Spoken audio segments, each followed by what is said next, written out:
প্ৰতিবাদ আপুনি নিশ্চয় দেখিছে হাতত বেনাৰ ফেস্টুন লৈ ৰাজপথত প্ৰতিবাদ কৰাও দেখিছে আপুনি কিন্তু আজি দেখুৱাম নাগাৰা বজাই মদৰ বিৰুদ্ধে প্ৰতিবাদ হৰিনাম লৈ প্ৰতিবাদ কৰিছে সুৰাৰ বিৰুদ্ধে প্ৰথমে চাওক এই দৃশ্য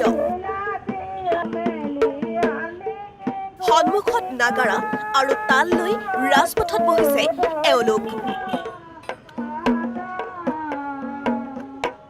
এয়া গোলাঘাটৰ দৃশ্য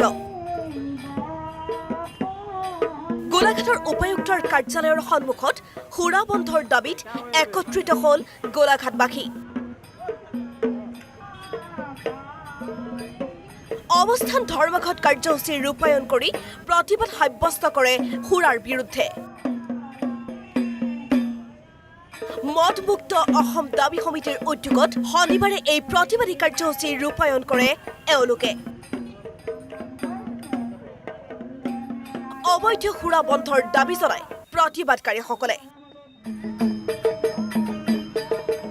এনে ব্যতিক্ৰমী প্ৰতিবাদে শনিবাৰে দৃষ্টি আকৰ্ষণ কৰে বহুজনৰে প্ৰত্যেকখন মদৰ দোকান আমি বন্ধ কৰাৰ আমি দাবী জনাইছোঁ চুলাই মদ যিটো বনায় লালিগুড় সেই লালিগুড় নিষিদ্ধৰ আমি দাবী জনাইছোঁ আবকাৰী সংশোধনী যিখন বিধেয়ক সেই বিধেয়কখন শক্তিশালী ৰূপত আমি কাৰ্যকৰী হোৱাটো আমি বিচাৰিছোঁ আমি গোলাঘাট জিলা প্ৰশাসনক আমি গৰিহণা দিছোঁ যিহেতুকে গোলাঘাট জিলাৰ প্ৰশাসনে চুলাই বেপাৰী কমিশ্যনাৰে চুলাই মদ বনোৱা লালিগুড়ৰ কমিশ্যনৰ লোভত আজিলৈকে যি বলিষ্ঠ পদক্ষেপ মদৰ বিৰুদ্ধে ল'ব লাগিছিল এতিয়ালৈকে সেই বলিষ্ঠ পদক্ষেপ লোৱা নাই গোলাঘাটৰ পৰা পংকজ হাজৰিকাৰ ৰিপৰ্ট আসাম টক্স